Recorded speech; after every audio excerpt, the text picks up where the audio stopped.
afternoon. This is the Burt Locker, and I am Burt. This is my producer, Paddy. I couldn't afford the one off of Take Me Out, so this guy, I'm assured, does a great job and keeps me on track, keeps me on topic.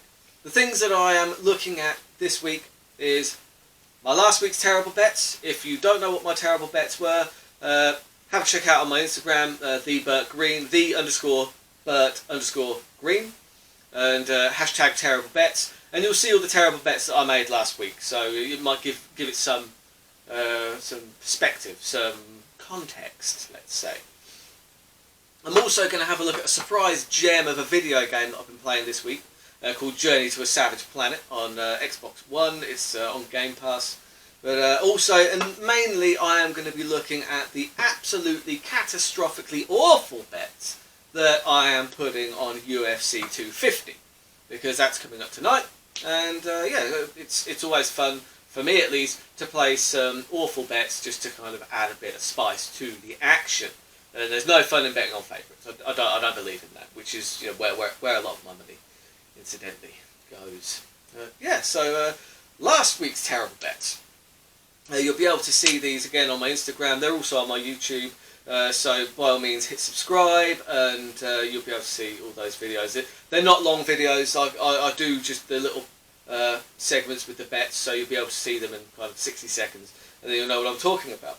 But I actually placed a bet last week on a gentleman to get knocked out, not realising that Ivanov has never been knocked out in his career, and according to Daniel Cormier, he got stabbed 50 times.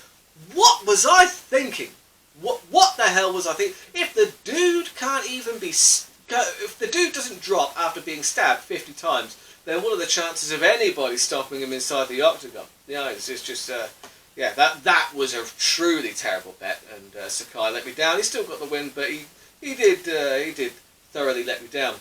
The other gentleman that let me down, not in betting terms, because he was such a heavy favourite, that I actually put a video out saying not that I was betting on him, but that I wasn't betting on the main event because Tyron Woodley was such a heavy favourite, and I thought Tyron Woodley was going to win this fight.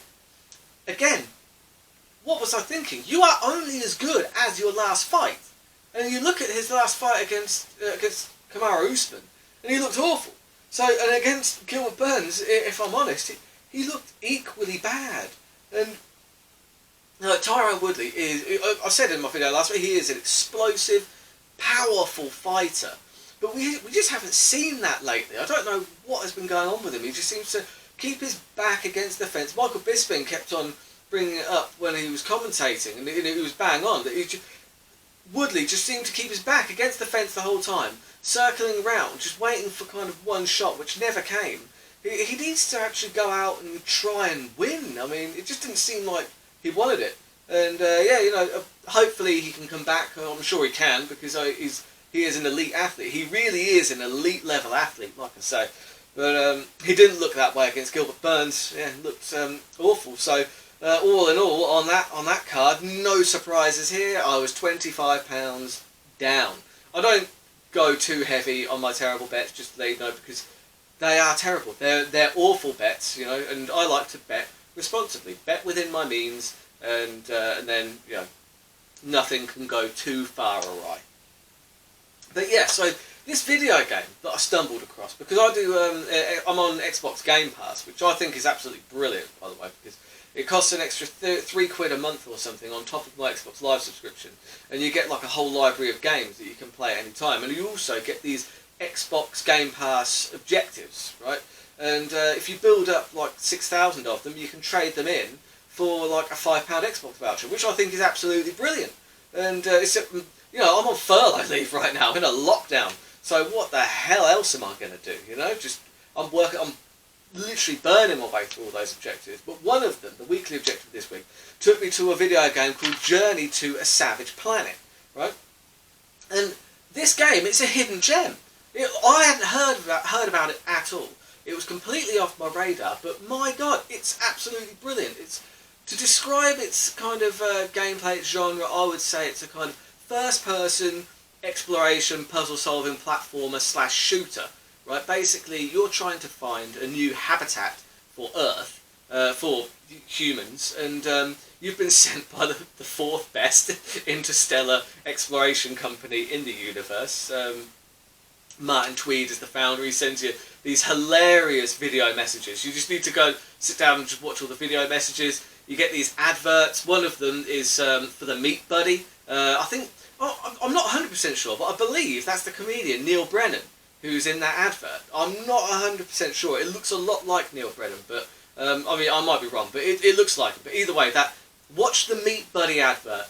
It is bloody hilarious. I love that thing. Maybe I should get a Meat Buddy to produce this podcast. You know, it might do a better job than Paddy down here. But yeah, I just think it's solid. It plays really well. The controls work, and it's fun to play. It's genuinely put a massive smile on my face. And yeah, I mean, at the moment I'm kind of stuck. There's like a big there's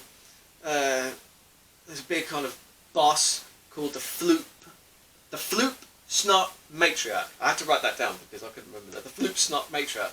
It's very, very difficult, but I mean, well, I'm sure but that's part of the fun. It's like, once you get past some of the bosses, you're like, wow, okay, awesome, nailed that, and move on. Either way, I would rate, if I was going to give it a rating, I would say it's very good.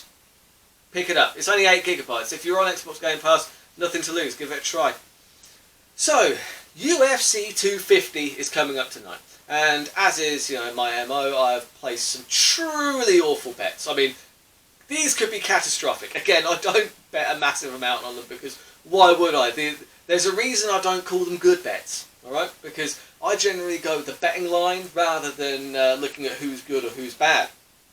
Now, tonight, a lot of people are putting a lot of stock, a lot of hype onto the first fight of the main card, which sees the return to action of one Mr. Sugar Sean O'Malley, who last fought in March. I believe he won by knockout or TKO, but either way, I think he fought on the last event before the lockdown happened. I'm not. My memory might be off on that one, but either way, Sean O'Malley, he's one of these Contender Series alum, and he's very good. He is a very good fighter, and he stops a lot of his fights. He's 11-0, but he is very, very early in his career. And it's not like he's fought anybody that's really been lighting the world on fire. Now, I am not saying that his opponent, Eddie Wineland, is the guy who is setting the world on fire, but he is a man who has had 38 fights so far, so he's not new to this. He is a very good wrestler. I don't think Sean O'Malley has necessarily fought a good wrestler up to this point, so I think we're going to see his takedown defense tested here. And Sean O'Malley, because of all the hype that's going into him, he's such a huge favourite. He's such a huge favourite that I've just got to bet against him. You know, he's plus 450. Eddie Wineland is plus 450. So for me, that is worth a bet all day, because I have seen many stranger things happen than a guy who is 11-0 getting beaten by a crafty veteran. Especially a crafty veteran who is a wrestler. And Eddie Wineland is a crafty veteran, he is a wrestler, and I think that he gets the job done against Sugar Sean O'Malley as being a big underdog, so that's well worth a cheeky bet on that.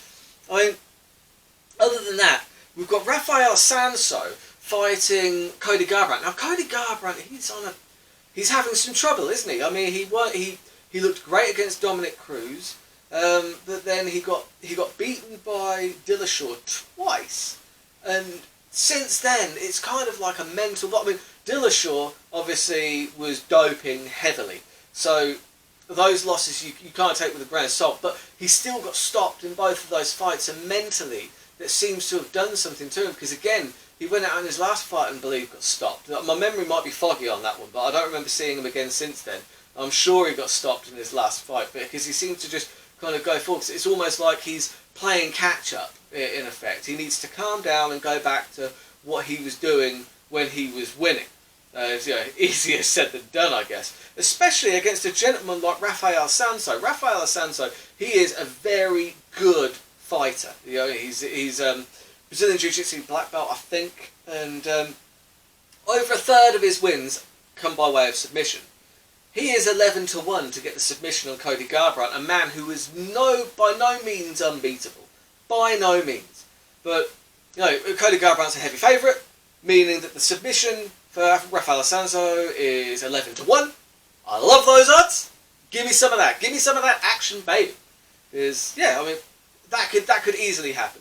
Although these bets are terrible, so I'm gonna say it put the house on Cody Garbrandt. If I'm betting on a Sanzo, I put the house on Cody Garbrandt. That's usually the way that it goes. Then I've got my main card ACCA because I always like to put on a main card accumulator, where I have got Eddie Wineland to beat Sugar Sean O'Malley. I have got Neil Magny to beat Martin. I've got Aljamain Sterling to beat Sandhagen because Aljo is pissed off. Saw him put these videos out because he was wanting to kind of get a title shot. So I'm hoping that he turns that kind of negative, angry energy into a win. I've got Rafael Sanzo beating Cody Garbrandt. I've got Nunes to beat Spencer. That is 33-1. Hashtag terrible. That is awful. Do not put more than £1 on that. And do not follow my bets anyway, because they are bloody terrible. It's catastrophically bad. But I guess we will find out tonight how bad my bets are. I'm going to be putting up another video next week, possibly just going through how awful or well my bets turned out, because you never know. It's mixed martial arts. And either way, I'm just glad that the UFC is still going, because what the hell else am I watching? I'm not really a football fan. So yeah, either way, have a good one. See you next time.